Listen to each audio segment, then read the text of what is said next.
পরিস্থিতিতে কেমন আছে একটু জানতে চাচ্ছি আপনার কাছে। যাওয়ার পরে সবার একটা আশা, আপনার আমার সবার, আমিও ছাত্রদের সহযোগী ছিলাম। বুধ দেখছেন আমরা মুক্তিযুদ্ধ একটা গ্রুপ মিছিল করছে, ওই গ্রুপে আমিও ছিলাম। দুঃখ এই জায়গা নয়, সবার আশা ছিল দেশ একটা সুন্দর স্বাবলম্বিকভাবে চলবে, ভালো একটা লুক আসবে। সে আইসা এই যে 4 মাসে কিছুই করতে পারে না। মানুষ আশার আকাঙ্ক্ষারই নেই। এখন মানুষের দীর্ঘ নিঃশ্বাস, দ্রব্যমূল্য ঊর্ধ্বগতি, সাধারণ মানুষ, আমার জন্য আপনার জন্য কিছু চিন্তা নাই। আপনারা এই যে ক্যামেরা লিয়ে ঘুরতে পারেন, আপনারা যে এনেছেন কিছু পয়সা পাবেন, করে সাধারণ রিক্সাওয়ালা, শ্রমিক, তাদের নুন আনতে পান্তা পারা, একবেলা খাইলে আরেক বেলা খাইতে পারে না। তাদের কি হইল? এরাও তো চাইছিল, এরাই তো নাম ছিল এই ছাত্রদের সাথে। এখন তো এরা একবেলা খাইলে আরেক বেলা উপবাস থাকে। এরা কি হাসিনা সরকার আমল ভালো ছিল?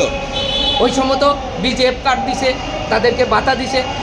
সমগ্র বাংলাদেশে বিধবা ভাতা, বয়স্ক ভাতা, মুক্তিযুদ্ধ ভাতা, স্বামী পরিত্যক্ত ভাতা, এমন কোনো ভাতা নাই যে না দিছে।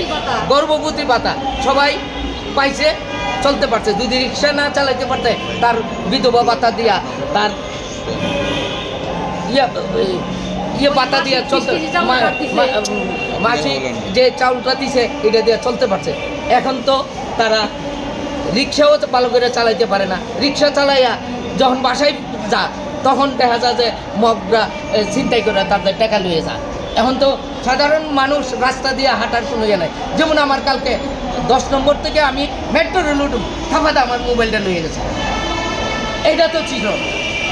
এখন চুরি ডাকাতি না, এই রাস্তাঘাটে চুরি ডাকাতি চিন্তায় যেভাবে ছিল এখন হইতেছে, আগে এটা ছিল। পুলিশের ডাক দিলে পাওয়া গেছে, তখন পুলিশও আগের মতো ফাংশন করতে পারতেছে। আপনি কি বলতে চান অন্তর্বর্তীকালীন সরকার সম্পূর্ণ ব্যর্থ? একদম সম্পূর্ণ ব্যর্থ, 110। এটাতে আমার কেন একটা রিক্সাওয়ালারে জিজ্ঞাসা করেন, সেই রিক্সাওয়ালা এটা স্বীকার করবে সম্পূর্ণ ব্যর্থ। কোনো আইন শৃঙ্খলা কন্ট্রোল করতে পারে নাই, দ্রব্যমূল্যের ঊর্ধ্বগতি নিয়ন্ত্রণ আনতে পারে নাই। এবং যে কাজগুলি প্রশাসন হয়েছে, একটা সাধারণ একটা জয়েন্ট সেক্রেটারি 10 বছর আগে রিটায়ার্ড করছে, তাকে যদি সচিব বানায় বসা যায়, সে ওই সচিবালয়ে কী কাজ করবে? 10 বছর আগে রিটায়ার্ড করছে পুলিশ ডিআইজি, তারা এডিশনাল আইজে বলে দিতে। তখন নিম্নের যে পুলিশ প্রশাসন, তারা কি তাদের মাইনে নিব? পুলিশের মধ্যে হন এই ধরনের কাজ ফাংশন ঠিকভাবে হইতেছে, একটা সচিবালয় হইতেছে না। পুলিশের নামে একটা অভিযোগ আছে যে পুলিশের অভিযোগের শেষ নাই। আকাশে যত তারা, পুলিশেরও তো দ্বারা, এই দ্বারা প্রয়োগ করে জনগণকে আমার আপনারা হ্যারাসমেন্ট করছে, এখনও করতেছে। এখন যে মামলা বাণিজ্যটা করতেছে, এই যে সমন্বয়কারীরা বলে এরা ঢুকান, আর ওসিরে বলতেছে নাম দিতেছি, আপনি লিখবেন 5 লাখ, আমি লিখতেছি 5 লাখ, নিয়ে ঢুকাইতেছে। আমলের সরকার আমল তো এমনই ছিল, তাই তো? এইভাবে হয়। তাহলে কি হয়েছিল? মামলা হয়তো দিছে, মিথ্যা মামলা দিছে, হইতে পারে দিছে, কিন্তু এই যে বাণিজ্যটা, এরপরে আসামিরি করতেছে তোমার নামে মামলা হয়েছে, মার্ডার কেসের আসামি, তোমাকে সারাই দিতে পারি তুমি যদি এত লাখ টাকা ম্যানেজ করতে পারো। আচ্ছা, আপনি বর্তমান ভারতকে বাংলাদেশের জন্য কীভাবে দেখছেন? আমি আমার স্বাধীনতা সার্বভৌমত্বর পক্ষে থাকবো। ভারত যদি আমার স্বাধীনতার হুমকি স্বরূপ হয়, আমি এটা মাইনে নেব। এখন কি মনে হয় যে ভারত কি স্বাধীনতা হুমকি স্বরূপ কিনা? এখন আপনি কি মনে করেন? আপনি কি মনে দেখেন, কিছুদিন আগে ভারতীয় কিছু গণমাধ্যম মিডিয়া বলছে যে আমাদের দেশে সংখ্যালঘুদের উপরে নির্যাতন করা হয়, অত্যাচার করা হয়, তারা আমাদের দেশকে ঠিকমতো থাকতে দেবে না, তারা নোয়াখালী নিয়ে যাবে, সিলেট নিয়ে যাবে, চিটাগাং নিয়ে যাবে। যে কথাগুলো আপনি অবশ্যই শুনছেন। হ্যাঁ, এগুলোর পরিপ্রেক্ষিতে আপনি কি বলতে চান? আমাদের পক্ষ থেকে কি বলছে? চিকিন্নের 6টা রাষ্ট্র নিয়ে যাবে। আমার কি ক্ষমতাটা আছে? এত বড় রাষ্ট্রের লোকে বাংলাদেশ 6টা রাষ্ট্র নিয়ে যাবে, ক্যালকাটা দখল করবে, আগরতলা আমার, দিল্লি আমার, বলে নাই? এই জন্য মুখে বলা যত সহজ, করা অত কঠোর না। আমরা যে স্বাধীনতা আনছি, 16টি বিজয় আনছি, আমরা কি স্বাধীনতা রক্ষা করতে পারছি? স্বাধীনতার স্বাদ কি ঘরে ঘরে পৌঁছাই দিতে পারছি? আমরাও ব্যর্থ। আচ্ছা, ব্যর্থ কেন? স্বাধীনতার পরের সবচেয়ে বড় ব্যর্থতাটা কি ছিল আপনি বলেন, আপনার মুখ থেকে? আইন শৃঙ্খলা নেই, এরপরে ব্যর্থ তো হবেই। এই দেশে কিছু বলতে কিছু ছিল না, না। কালভার্ট রাস্তাঘাট সব নতুন করে কষ্ট হয়েছে।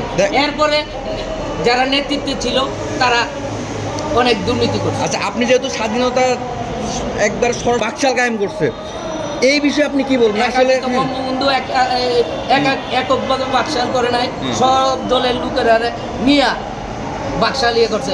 ইভেন আপনারা যারা বলতেছেন জিয়াউর রহমানও বাকশালের সদস্য ছিল, আপনি গিয়ে দেখেন, তালিকা লইয়া দেখেন, সবাই মিলেই কইছে যদি সর্বদলীয়ভাবে একটা দল করি হয়তো বা কি হবে। এখন যেমন আপনি যে বাকশাল করছেন, আপনি কি তার পক্ষে?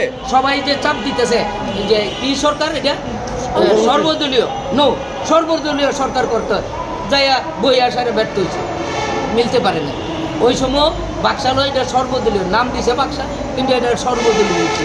এখানে সর্বদলীয় না, শুধু আওয়ামী লীগের নাম উঠছে। এটা তো উঠবেই। আমি এখানে একজন মুক্তিযোদ্ধা, আপনারা কি অন্য কাউকে ঠিক করবেন যে উনিও মুক্তিযোদ্ধা? যেহেতু আওয়ামী লীগের নেতৃত্বে দেশ স্বাধীন হয়েছে, যা কিছু হবে আওয়ামী লীগের নামে হবে। আচ্ছা, আপনি কম্বল চুরি করছেন যে জাসদের নেতারা মমতাজের বাসায়, আমি যাইয়া উদ্ধার করছি আমার গ্রুপ নিয়ে প্রায় 500 কম্বল, বুঝছেন? জাসদের এখন নাম হয়েছে কি আওয়ামী লীগের নেতারা কম্বল চুরি। আচ্ছা, আপনি আমাকে একটা সংক্ষিপ্ত প্রশ্ন অ্যান্সার দেন।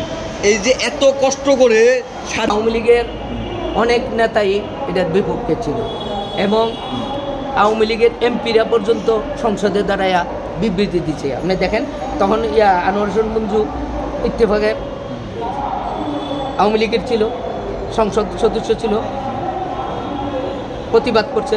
সুঞ্জন সেনগুপ্ত প্রতিবাদ করছে। আপনারা তো ইতিহাস জানেন না, ইতিহাস না পড়িয়া প্রশ্ন করেন। দেখেন সংসদে, দেখেন, আমরা তো ইতিহাস পড়ছি, কিন্তু আপনারা তার সৎ চোখে দেখছেন, আর আমরা যেখানে পড়ছি এগুলো এই কারণে আপনাদের কাছ থেকে জানতে চাইতেছি। ঠিক আছে, আপনি এটা বলেন যে পাকিস্তান বর্তমান অবস্থায় বাংলাদেশের জন্য কোনটা বেশি হুমকি স্বরূপ, পাকিস্তান নাকি ভারত? পাকিস্তান জন্ম থেকে হুমকি স্বরূপ। আজ পরে পাকিস্তান আমাদের কোনো দিনের বন্ধু হবে না, যেখানে 20 বছর 22 বছর ব্রিটিশ শোষণ করছে, আর 20 বছর পাকিস্তান শোষণ করছে। যেখানে উৎপাদন হইতো আমার দেশে, এই উৎপাদন এরা ইলিগালে নিত, রপ্তানি করতো। আমাদেরকে বোধ 5% বাজেট আমাদেরকে দিত না। আপনি জানেন, আমাদের এখানে কাগজ উৎপাদন হইতো, আমাদের এখানে পাকিস্তানে 12 আনা দিস্তা, আমার 1.5 টাকা দিস্তা। আপনি চিন্তা করেন, আচ্ছা এই আমরা কোন বৈষম্যের জন্য অস্ত্র হাতে নিয়েছি? এই বৈষম্য দূর করার জন্যই আমরা এখানে প্রশাসনে সচিবালয়ে কোনো সচিব, আমার দেশের কোনো কেউ সচিব হইতে পারে নাই, সিএসপি অফিসার হইতে পারে নাই। রাখেন 1 মিনিট। তারপরে আর্মি যেমন মেজর কোনি বেঙ্গল রেজিমেন্ট সৃষ্টি করছিল, ওইখানে মেজরের উপরে কোনো র্যাঙ্ক দেয় না, একমাত্র আমাদের সর্বনিম্ন এমএজি উসমানী কর্নেল পর্যন্ত হইতে পারছিল। আমাদের এই দেশে আমাদের আর্মিতে কোনো প্রমোশন দেয় নাই। আচ্ছা, আমরা সেম ঘটনাটা বাংলাদেশ স্বাধীন হওয়ার পরেও আমরা দেখলাম যে অন্য যেই বিরোধী যেই দলগুলো আছে তাদের কোনো নেতা পেতা বা তাদের অনুসারী কাউকে সরকারি চাকরির জন্য অনেক হয়রানি পোহাইতে হয়েছে। এটার তো আপনি একটা দুটা না, হাজার হাজার রেকর্ড আছে। প্রথম যখন সরকার আছে, অনেক বিএনপিরা বিসিএস চান্স পেয়েছে, পরীক্ষা দেওয়া চান্স পেয়েছে, কারো কোনো ক্ষমতা নাই এখানে এদিক সেদিক করে।